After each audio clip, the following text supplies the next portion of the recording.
Okay, it looks like we are live. Hey, everybody. My name's Jim Hines. First off, thank you to NASFiC for inviting me to do the reading. And thank you also for all of the work they've been doing behind the scenes to make this happen. I know 2020 has been chaotic, to say the least. And of course, this is live, so the phone is now ringing in the background here, and there is a 60% chance at some point we will be interrupted by dogs or cats or some other random house thing. But in the meantime, I was thinking with the way this year has been going, we need something a little lighter, a little more optimistic, a little more fun. And I had a request to read from Terminal Alliance, which is perfect for that. This is book 1 in the Janitors of the Post-Apocalypse trilogy. Book 2 is Terminal Uprising, that one's out. Book 3 will be Terminal Peace, and I'm finishing it as quickly as I can. What you need to know for these couple of snippets.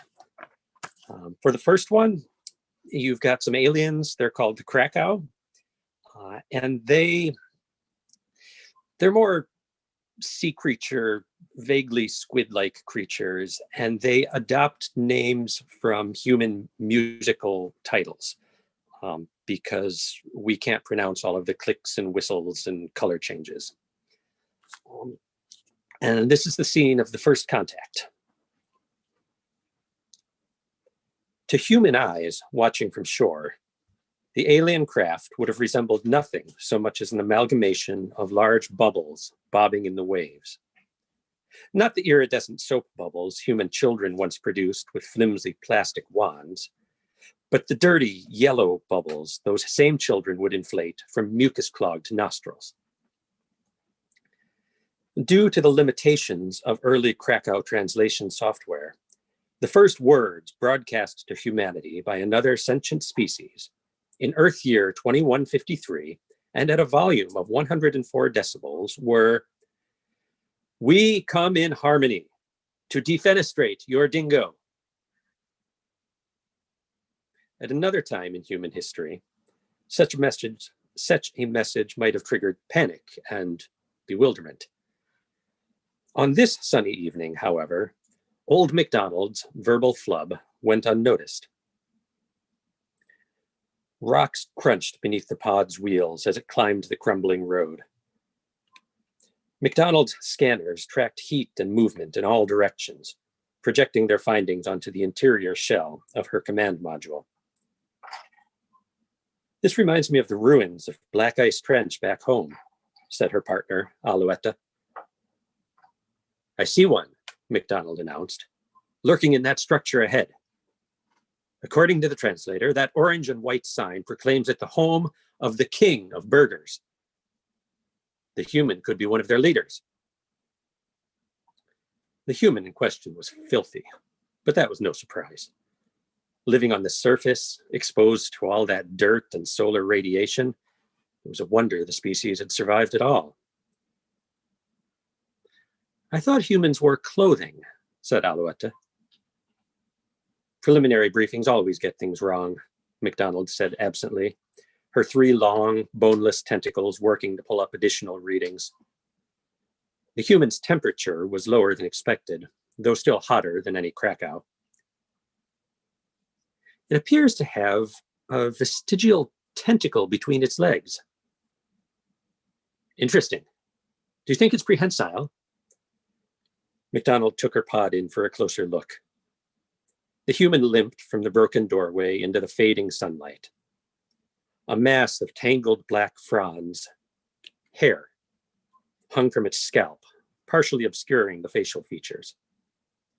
Dark scars crisscrossed its pale skin, as if it had been savaged by a deep-water spine serpent. "I think it's injured."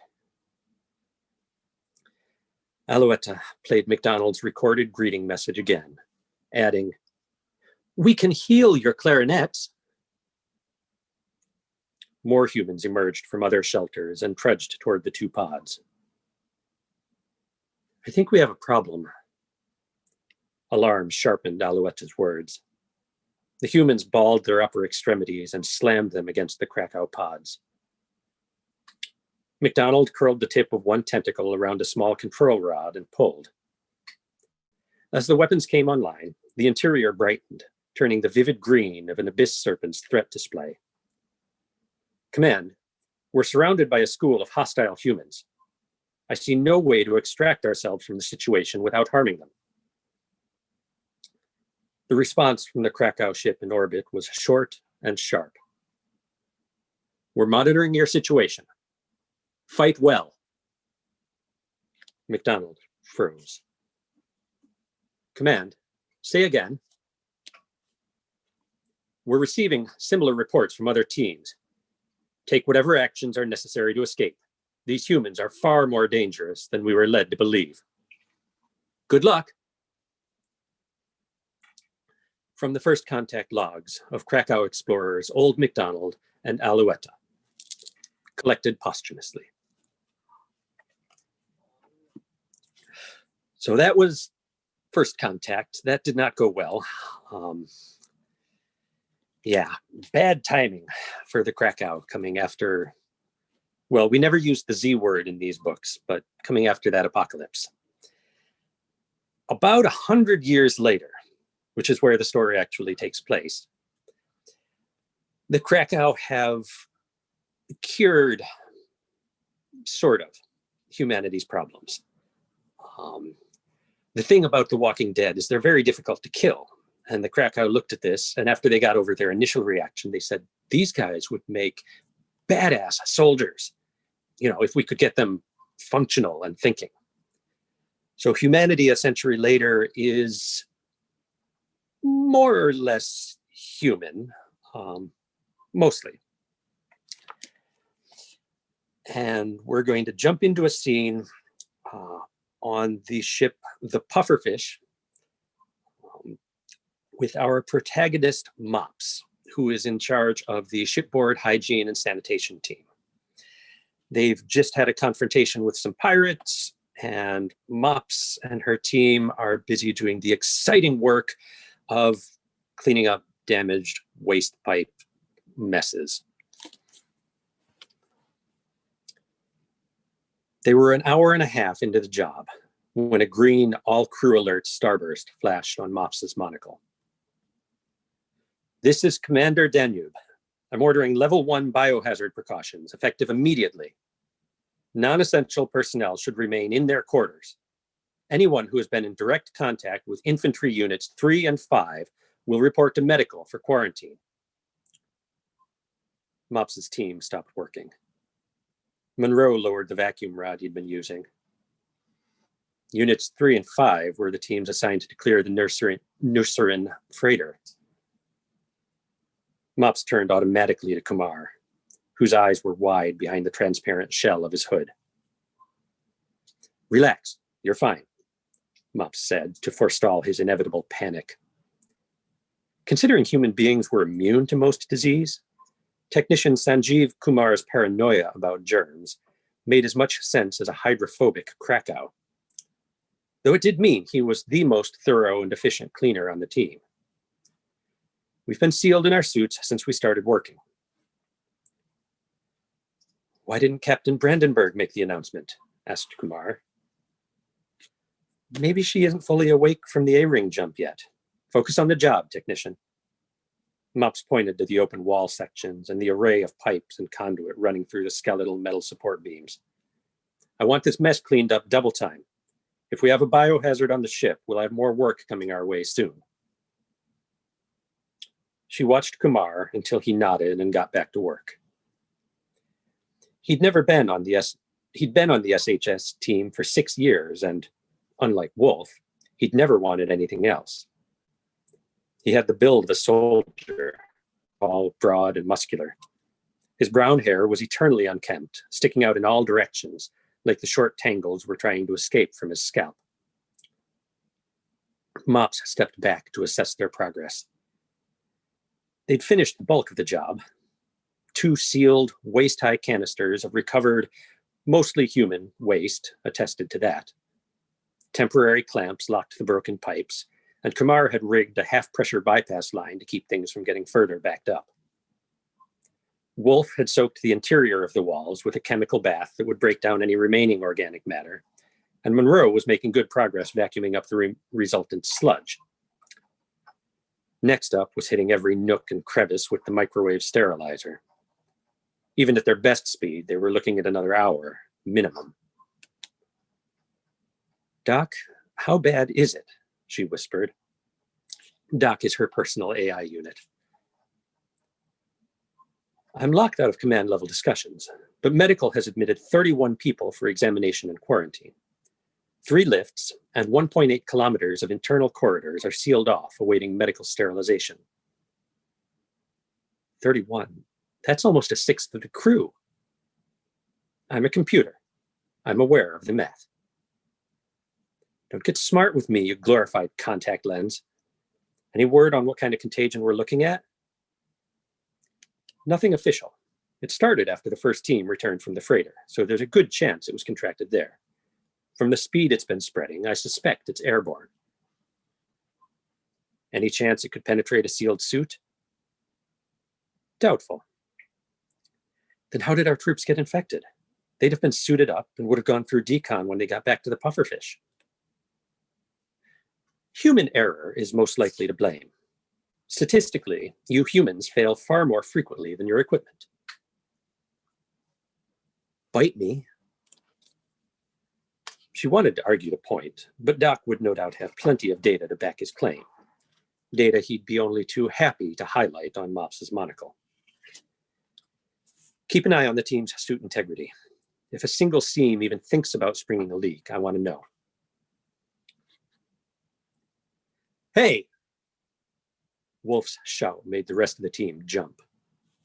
Wolf lowered her sterilizer, a pistol-like device with an oversized metal disc for the barrel. We're working here. You've got to go around. Behind the clear quarantine curtain, a young, heavy-set woman stumbled closer. Mops's monocle identified PFC Schultz, a heavy gunner from Infantry Unit 2. She gave no sign of hearing Wolf's instructions. Doc, give me a direct line to Schultz. Mops stepped toward the curtain. This is Lieutenant Adamopoulos. Are you all right, Charlie? Schultz pressed her hands against the curtain. The material stretched and tented against her fingers. The silence behind Mops told her the rest of the team had stopped working to watch. We've got more company farther up the corridor, around the bend. They're coming this way. Who? Doc tagged 4 more crew members on her monocle. Price, Smith, Omagatsu, and Holmes. Beyond the curved wall, their silhouettes moved unsteadily toward Schultz, who had begun to claw at the edge of the curtain. Farrell? Asked Monroe, from mere centimeters behind her. Mops jumped. Damn it, man. Give a little warning when you come up behind someone, or I'll tie a damn bell around your neck. She turned her attention back to Private Schultz. Stand down, Charlie. That's an order. The edge of the curtain tore away from the wall, sounding like a flatulent quetzalus. Schultz shoved an arm through, fingers stretched toward Mops's throat. Yeah, she's Farrell, Mops said tightly, fear and adrenaline squeezing her gut. She couldn't see any sign of injury. Schultz was suited up the same as Mops and her team. Monroe, in your infantry years, how often did you see shock or injury cause a reversion like this? 4 times, he said, over 8 years of active duty. Mops pointed past Schultz. Ever hear of it happening to 5 people at once? From the eloquence of his swearing, she assumed the answer was no. What's going on? Kumar asked, panic edging his voice. Mops caught Kumar's arm and spun him around, pushing him away. Check the other curtain and make sure nobody's coming from that direction. Wolf, Monroe, you're with me. More of the curtain ripped free, and Schultz lunged forward. Her fist collided with Mops's jaw, and everything flashed white. Monroe caught Mops by the arm before she could fall. Schultz had a hell of a punch. Mops shoved herself off Monroe to avoid the follow-up swing, then moved in to slam a knee into Schultz's gut. It bent Schultz double. A quick push sent Schultz back into the curtain, where she fell against Smith and Umagatsu. Holmes climbed over them, intent on reaching Mops and her team. "Fall back," yelled Mops. Wolf ignored her, charging past to drive a shoulder hard into Holmes's gut. Wolf slammed him against the wall, grabbed the back of his uniform, and hurled him toward Price. "Remind me to put her back in the brig," Mops muttered. "Doc, they're still wearing their monocles. Can you control them remotely? Comms, too." Doc gave a disdainful sniff. "Regulations and safety protocols prohibit..." "I'll buy you that processor upgrade you've been lusting after." She stepped back as Schultz pulled herself upright. "Safety protocols disengaged. I'm in." "Overwhelm them." No sooner had she said the words than Schultz's monocle flashed white. She fell back, both hands clawing at her eye through her hood. She managed to knock the monocle loose from her face, but it simply fell to the bottom of her hood, where it continued to strobe. Doc did the same to the others, who responded in similar fashion. Wolf took the opportunity to land a few more blows against Holmes before Monroe hauled her away. "These are our crewmates," Mops reminded her team. "They're sick. We're not trying to kill them." "They're feral," said Wolf. "We can't go easy on them. Hell, anything short of guns or sedatives, and we're just slowing them down." "I've seen your marksmanship scores," Mops shot back. "You are not getting a gun." A series of thunderclaps filled the corridor as Doc overrode the attacker's comm speakers. Mops flinched. If it was that loud to her ears, she couldn't imagine how painful it must have been through those directional speakers. She yanked her sealant canister from her harness and drew a large zigzag of gel down the wall. "Monroe, give me a hand." The two of them seized Schultz and shoved her face first against the wall, holding her in place as the sealant hardened. By the time the others recovered, Schultz was secure. "Kamara, cleaning spray." Mops pointed to the floor between her and the remaining ferals. Kamara pulled a spray wand from his harness, secured its hose to a bottle of concentrated detergent, and blasted a film of green suds down the corridor. He coated the 4 crew who were approaching as well. Holmes was the first to fall. His feet shot forward, arms flailing as he slammed to the floor.